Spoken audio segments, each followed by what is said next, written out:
The new norm, is an interesting term, because there's not much normal about it. But it's come to be something that I think everybody's grasped a hold of as being something that makes us a valuable asset to the nation. Through our combined strength, we promote stability, security in the region. And with that comes peace and prosperity. Going over and being altruistic and truly altruistic in our reasons that we're there. And if that's the new norm, then I'm all about it. But if we need to go to combat again, maybe that's the new norm as well. We do offer a unique and capable asset here that gives the nation another viable option, a forward stage contingency force to rapidly respond to, say, an embassy reinforcement, a non-combatant evacuation operation, other types of humanitarian assistance.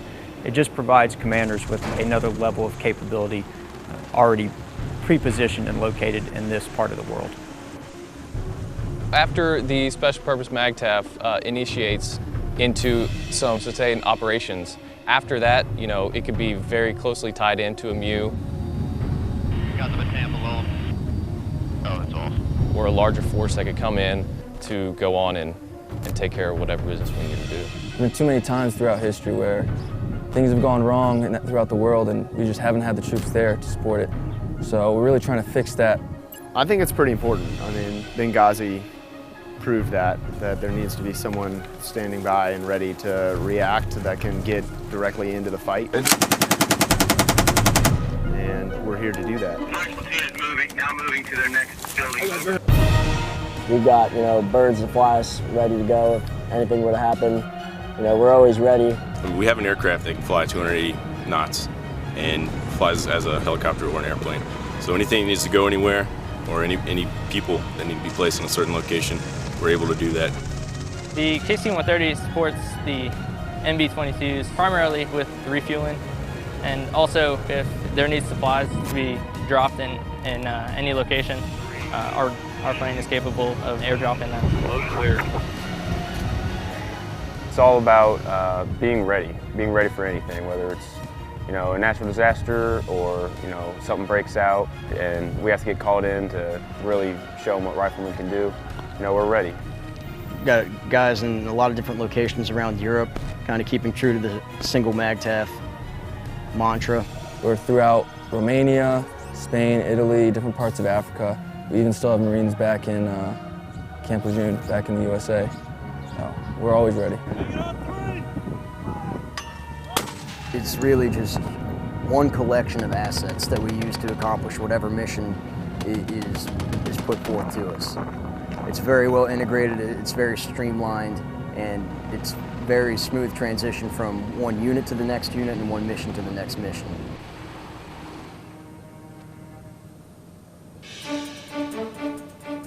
Theater security cooperation is we go in, we train the instructor cadre, where we train directly with a foreign country, and we teach them how to keep the capacity of and learning how to do it themselves. The shot of the round to the left, you push it to the right.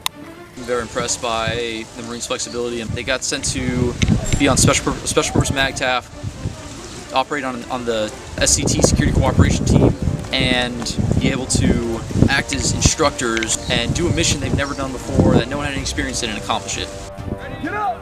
We ended up going to 8 different countries over the course of our deployment, and it's really to become partners.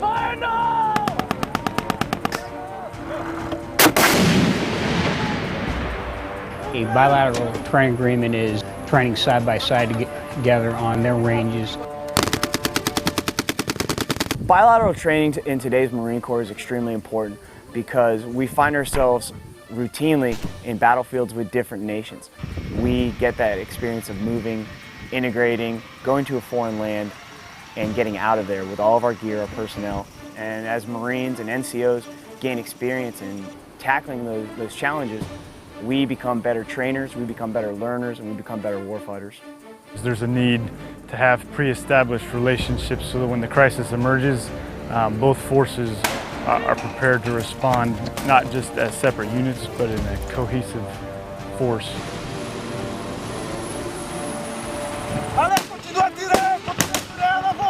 I always appreciate everybody from the NATO forces to come to our land if it would be needed to support us, and especially for Marines. By far the biggest takeaway that our unit has gotten from this training is partnership with other nations and being able to talk across languages, talk across styles, get to that common goal. And for us as infantrymen, it's to locate, close with, and destroy the enemy. It's a great sense of satisfaction to know that you're contributing to not only the training of other nations and the successful evolution of what those militaries are able to do, but also that you're here and you're able to support American citizens as they're spread throughout the world. If any Marine knows, standing post takes a lot of discipline to do that day in and day out, and my Marines held this discipline for the entire 7 months until the days that it really counted. Our mission there was to focus externally on Department of State location and work hand in hand with the diplomatic security, which is an element of State Department. We were attached to JCSE as well as an IDC corpsman and 4 Marines from 10th Marines, as well as a couple other assets that we fell in on. Morning of July 13th, 2 rival militias kicked off heavy fighting in and around the Tripoli area, specifically targeting the Tripoli International Airport, at which time all commercial traffic in and out of Tripoli ceased. We were just caught in the crossfire of it, essentially. A lot of rockets, mortars, they had AA guns everywhere, a lot of AA fire. Some of it was landing inside the compound, a lot of it was bursting above the compound. Know your target and what lies beyond. We were beyond. It got pretty violent, but we were very fortunate that nobody got hurt. The fighting continued and continued to get worse as the time period went on, until finally the determination was made around the 24th to 26th that it was time to leave. This is where the military assisted the State Department departing through southern Libya into Tunisia. Obviously, AFRICOM had utmost control of the mission at all times, but Special Purpose MAGTF Crisis Response was our go-to. They were our parent command, and they were the ones that supplied us with all the assets to conduct that mission. I was sleeping, and they wake us up. One of our sergeant comes in and tells us, "Hey guys, we just got past word. We're evacuating in 2 days." And at this time we didn't really believe it because it'd been going on for so long. Special Purpose MAGTF Crisis Response was totally in control of this mission at that point, and they were able to coordinate with a lot of other different agencies.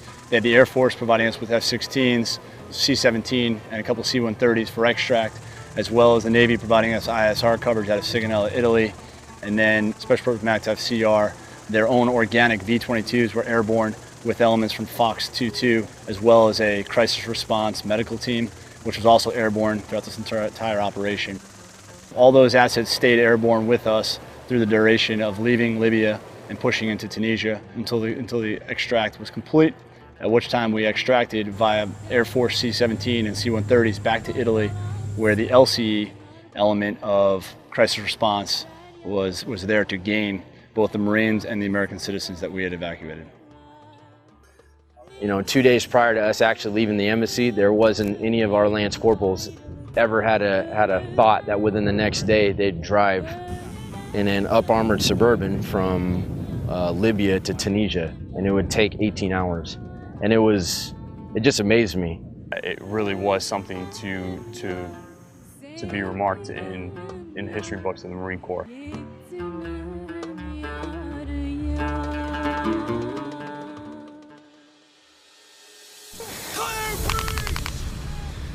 We as Marines and sailors, we have a lot of austerity in our lives, a lot of preparation for the dirty business of war that we do.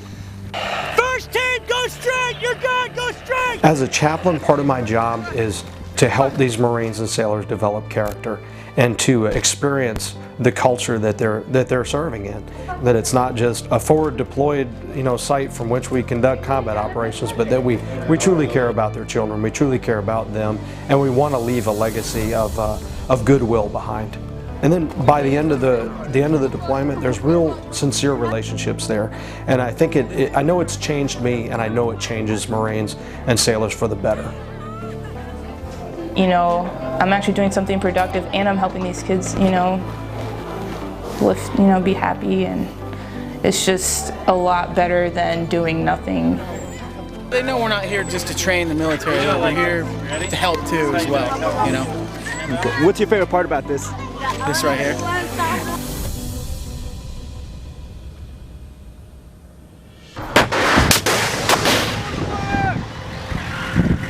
The Marine Corps is calling it a new norm, and what has been asked is above and beyond the average built description that goes to their respective MOSs.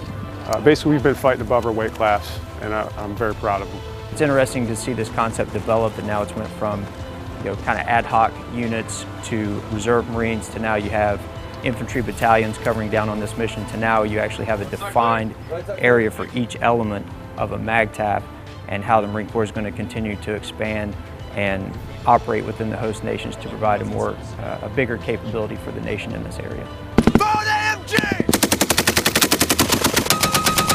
It gives the regional commander, the 06 level commander, the capability to also go to any one of those hubs and provide the C2 out of that hub for, say, the European theater, the African continent, or something else. The single SP MAGTF is something that completely highlights the strategic corporal concept. Hey, once we get across, you're moving.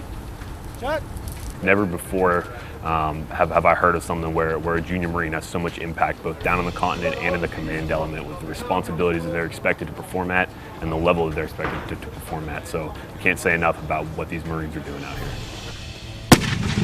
Get it! The entire battalion had to re-aggregate into one central location. I think the fact that we're all from the same battalion enables us to more effectively work together. I know already what my S4 officer at a B Surf is expecting from me. I know the stuff that he's going to be thinking about, and I know the stuff that he might not be thinking about. That's what the new norm means. It means the Marine Corps gets to get out there, defend freedom, and you tell that to Marines, they grab a hold of that mission, they get excited. I can't begin to tell you just how proud I am of them. This deployment represents Expeditionary Force 21, 4 deployed operational forces engaging with coalition partners ready to respond to a crisis. This is what the Marine Corps is about. Back, together! Rocket!